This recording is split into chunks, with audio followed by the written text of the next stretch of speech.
I thought it might be nice to talk about the equipment and the software that we do use for a moment. For example, I use Corel Painter and I use Photoshop quite heavily. I've played with a few other things. I did dabble in Mann Studio. I had a quick go on the demo, for instance. But, Painter and Photoshop are my two main things. I use a MacBook Pro and a Wacom Cintiq. And I use a Surface Pro 3 for out and about, which is a nice little PC tablet, for anyone who doesn't know that. But I do get asked from time to time, and it does seem to be a question that other artists get asked as well a lot, is what do we use? So I thought that might be nice if we just go around and just say what we use. Torren, what do you use? Let's see. I have a PC desktop. It's just thinking, what is this thing? Dell Inspiron 570.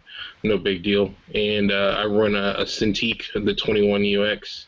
Let's see. Every now and again, I will hop on a Cintiq Companion. I got that last year. For the few times I actually leave the house and draw.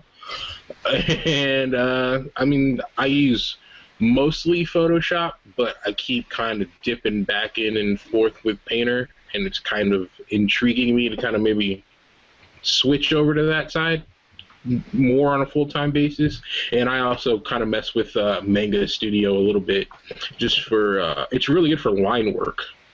Yeah. Like if you're trying to do like a more comic book style, which I rarely do, but I found it really useful for a couple of jobs I've had to do. Yeah, that's mostly it.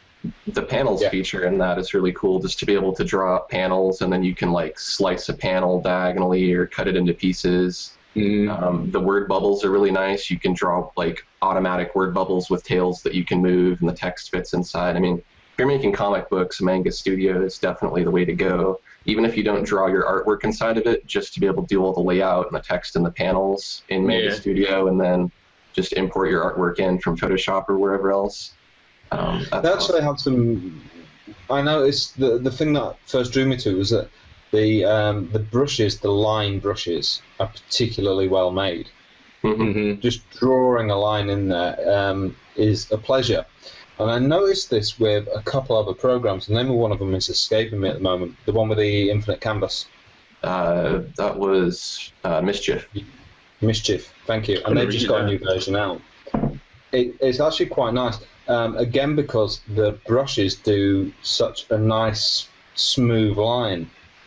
And I think what it is the technology behind it has actually got something where if your brush has if your line has a bit of a jitter in it, it calculates that as a jitter and kind of smoothens it out for you. Yeah. Yeah, it has the brush stabilization in it. That's why I started using it, because I kind of have a shaky hand when I have to draw maybe long, smooth curves and stuff like that. It's difficult, so that makes it a lot easier. That's why I started using it. Yeah. If you're one of these, I draw very rough things as well. I'm not a very fluid guy. So if you need to draw something immaculately beautiful, then a program like that, it's awesome. Does help out quite a lot. Yeah, there's a couple of different things going on. I think one of them is also that it may use vector rather than bitmap, and I'm not entirely sure on that, but that definitely helps to smooth things out. In Painter, there actually is a smoothing palette that you can open, and that'll smooth the stroke of any brush. So, with a smooth setting low, if your hand's a little jittery, you might get a more jittery line, but the more you smooth it out, the slower the stroke goes. So you got to kind of find that balance between the brush stroke being too slow when you draw versus being smooth enough. Yeah. So as far as what I use a Cintiq 24 HD pretty much for the majority of my work. Anything that's drawing related, I'm going to do on the Cintiq.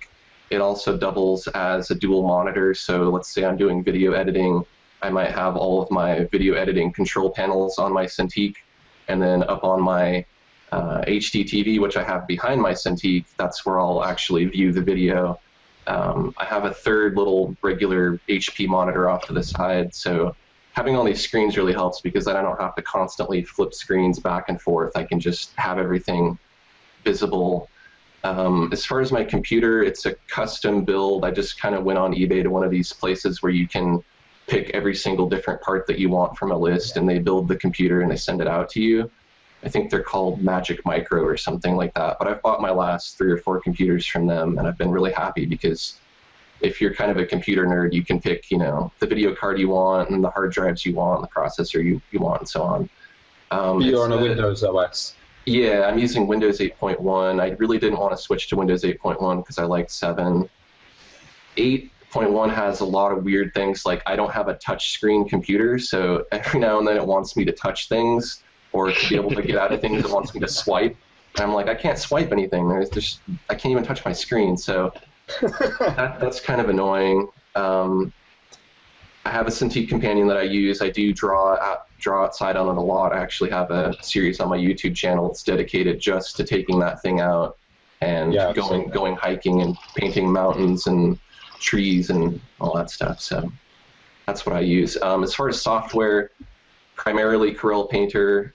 I have kind of a synergy between Painter and Photoshop. Photoshop I use for all of my finishing touches and editing. Painter I use for all of my drawing and rendering, and I'll use the PSD format to bring the file back and forth between the 2 pieces of software. Occasionally I use ArtRage.